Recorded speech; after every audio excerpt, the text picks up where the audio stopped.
Bienvenidos a este nuevo episodio dedicado a una de las novelas más importantes de la literatura ecuatoriana, Huyungo, del escritor Adalberto Ortiz. En esta oportunidad contamos con la presencia de Ilenia, catedrática especialista en la literatura, y con Franco, comunicador social y un apasionado de la literatura ecuatoriana. Entender Huyungo.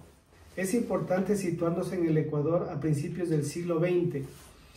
Era un país marcado por la desigualdad social, los conflictos raciales y la estructura económica que mantenía las comunidades afrodescendientes y campesinos en condiciones de pobreza y exclusión.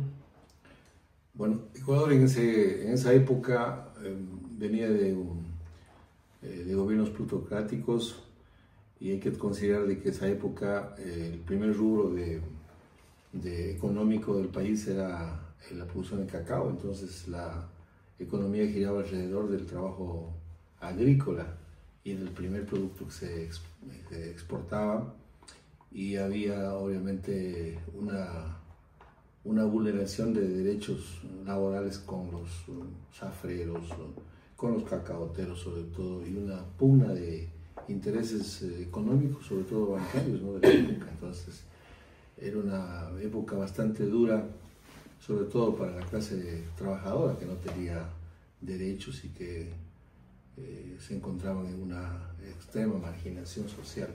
Entonces habían sectores también de las comunidades populares que reclamaban mayores servicios, mayores beneficios del Estado, pero el Estado realmente estaba alrededor de los agroexportadores de la época, de la bonanza del cacao.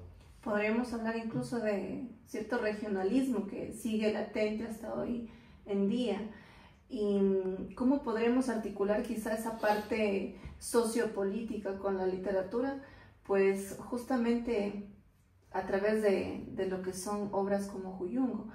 Me parece una gran oportunidad que tú como estudiante pues profundices en estas temáticas, porque de esa manera no se conoce solo la parte estética de Adalberto Ortiz, sino también ese contexto histórico, esos antecedentes que justamente nos llevan a eso, a la realidad social. Porque si tomamos en cuenta, pues Huyungo corresponde y pertenece justamente a esa época, al realismo social. Él, en conjunto con otros escritores que sostuvieron esa parte, ¿no?, tan importante de nuestra gente, de nuestra cultura. Así que me parece pues óptima esa parte. Bueno, y antes de eso, yo creo que un antecedente interesante para los cambios que quería la gente de esa época. No olvidemos que se viene la década de los años 20 a los años 30, la Revolución Juliana. Entonces todo este antecedente hace que los autores de la época, los que vivieron esa época, escribieran la tragedia que vivió el país, sobre todo en el tema de la desigualdad social de los campesinos.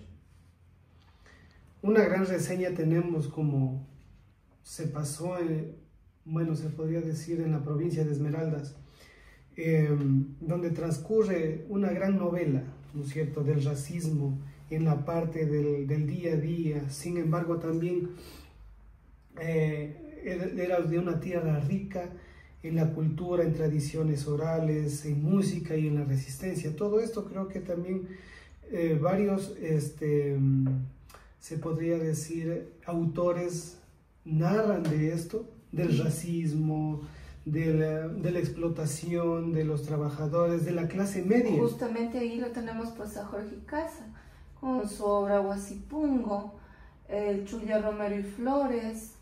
O sea, la literatura no solamente es letras, lectura, no. Va más allá de eso. De la esclavitud se podría decir. Profundiza justamente en lo que comentaba aquí Franco, en esa realidad de la época. Y que si hacemos un contraste con la actualidad, podríamos decir que está de forma disimulada, pero que sigue vigente. Si nos vamos a las comunidades rurales, pues ahí tenemos una prueba justamente de esta discriminación social, racial, en fin. Pero también dice que la esperanza de un pueblo no se rinde, ¿verdad?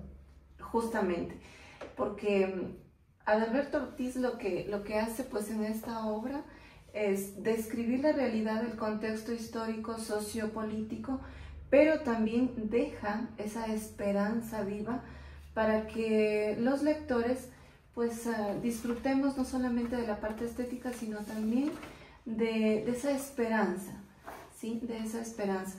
El lenguaje que se utiliza en la obra también beneficia la comprensión del lector, porque si tú te fijaste allí en la obra, tenemos un lenguaje coloquial, el habla, la jerga del Montubio, y eso facilita la comprensión de ciertos sectores que a lo mejor justamente en esa época estaban olvidados. Entonces ellos no solamente articularon eso, sino también enlazaron con la jerga y el lenguaje coloquial, para que justamente la gente pueda entender y visualizar de una forma más amplia la realidad que estaban viviendo, porque ellos ya hicieron allí una protesta social a través de las letras.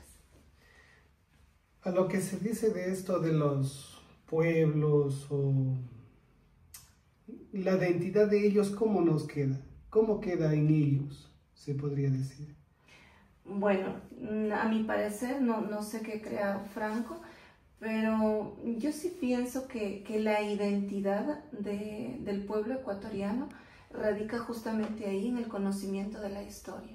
Cuando nosotros somos conocedores de nuestra historia, de nuestras raíces, ahí es donde se produce ese apego a la identidad. Cuando no conocemos nuestros orígenes, difícilmente podemos amar lo nuestro. Tenemos países como México, Perú, que no está tan lejos, nuestro vecino país, donde, o sea, el nacionalismo está allí.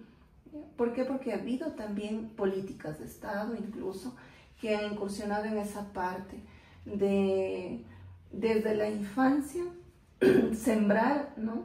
Sembrar lo que es, o sea, la identidad, la cultura.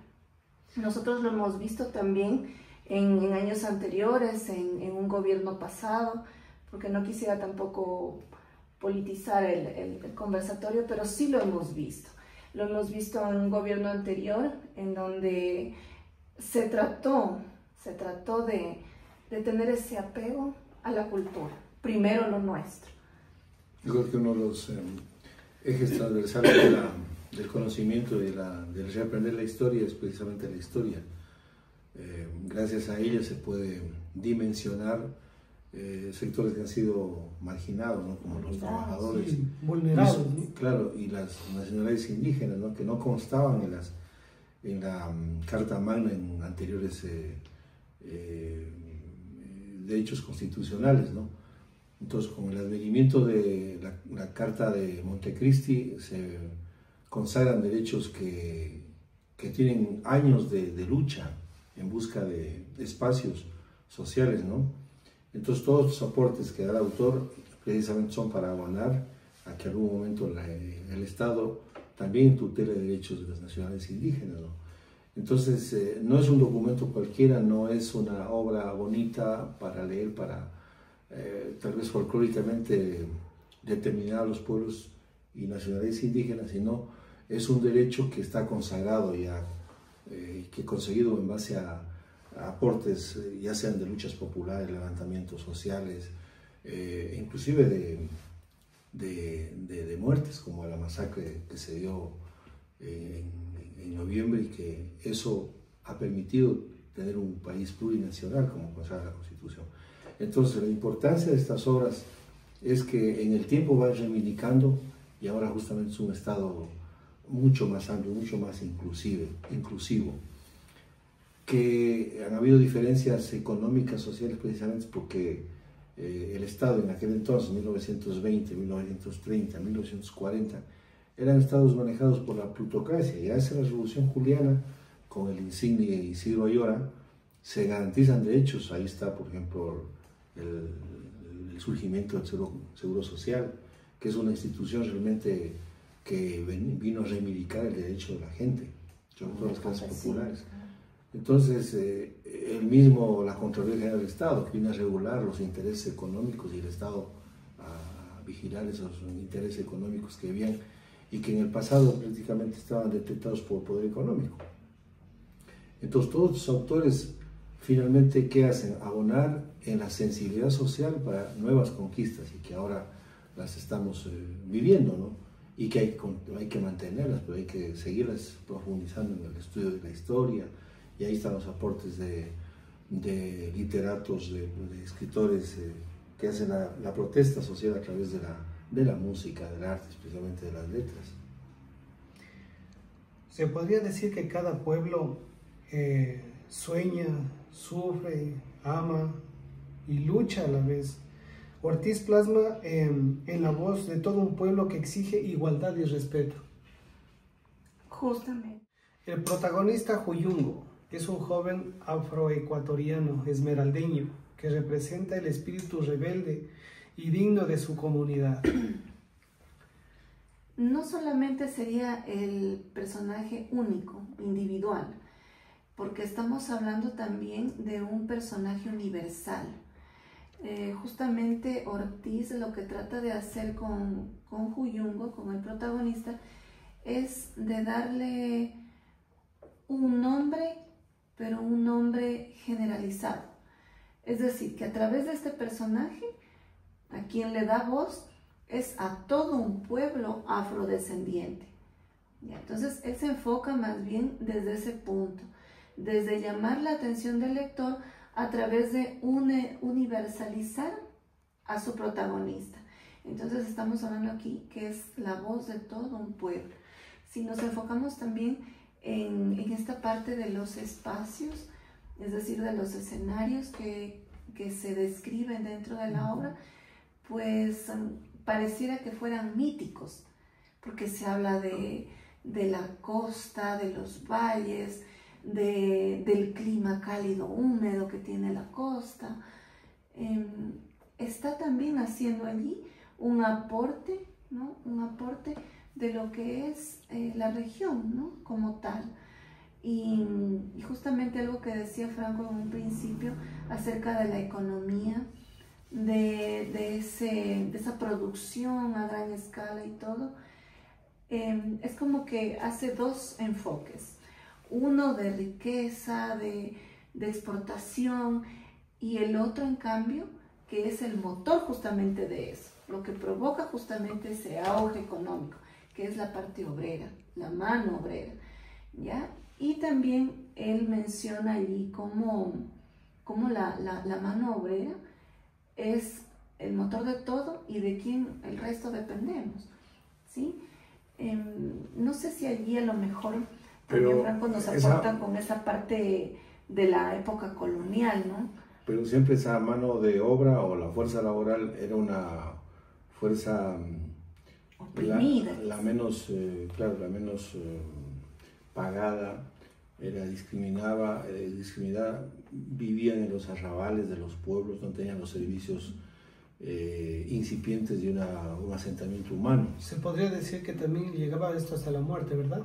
Claro, se ve allí la desigualdad económica, porque eso es lo que él plasma allí, esa desigualdad. Por un lado la riqueza, el ostentar de todos los productos, todo, y por otro lado la parte, o sea, que está olvidada. La parte social. La parte social. A lo largo de la historia también se menciona a Huyungo como pasa a ser de un hombre oprimido a convertirse en un símbolo de resistencia y conciencia social. Estamos hablando allí justamente, es que todo va enlazado, va encadenado, ¿no? Y hablamos también de esa resistencia indígena, ya que va de la mano allí. No sé si allí Franco nos aporta con esta parte de la época colonial, que es que esa opresión se ve desde allí, ¿no? Bueno, una de las mercancías más cotizadas de esa época era la mercancía de la venta de los esclavos, ¿no? Ese era un mercado muy rentable, y por la dureza de la tierra, el clima que era muy parecido al África, pues lo que se pretendía, obviamente, llenar esos espacios, traer gente de ese continente para venderse acá y ocuparlos en labores de la zafra, en labores del campo, ¿no? Labores del clima tropical. Entonces tenemos asentamientos en el Ecuador, por ejemplo, de ahí viene el asentamiento acá en el Chota, en la sierra, toda lo que es la cuenca del Pacífico, inclusive en la provincia de Loja tenemos en Catamayo el asentamiento poblacional de los negros, ¿no? Del África. Entonces, eso era porque el clima era óptimo para la vida de ellos. Pero los negros vivían en condiciones infrahumanas, o sea, trabajaban 18 horas de trabajo, ¿no?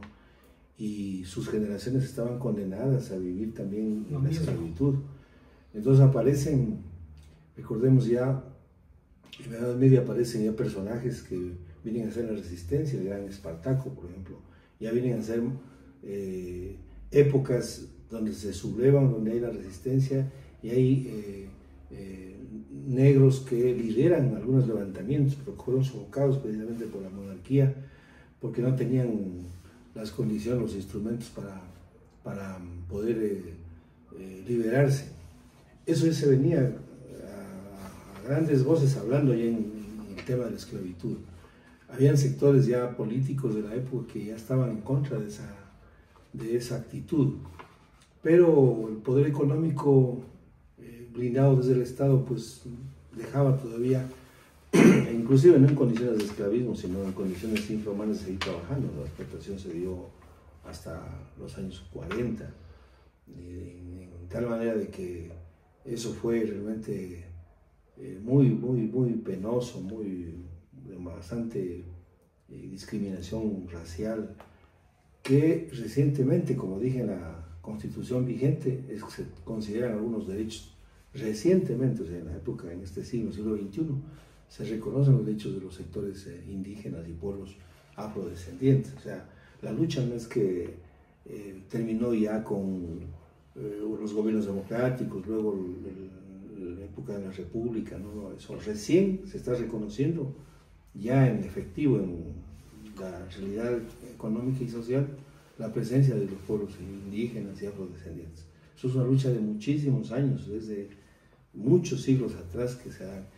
Y estos personajes que aparecen con lo que trata el autor, precisamente han sido para sensibilizar a la gente, y esa fue la realidad que se describe en la obra. Que se libere. Que se liberen nuestros pueblos, ¿no?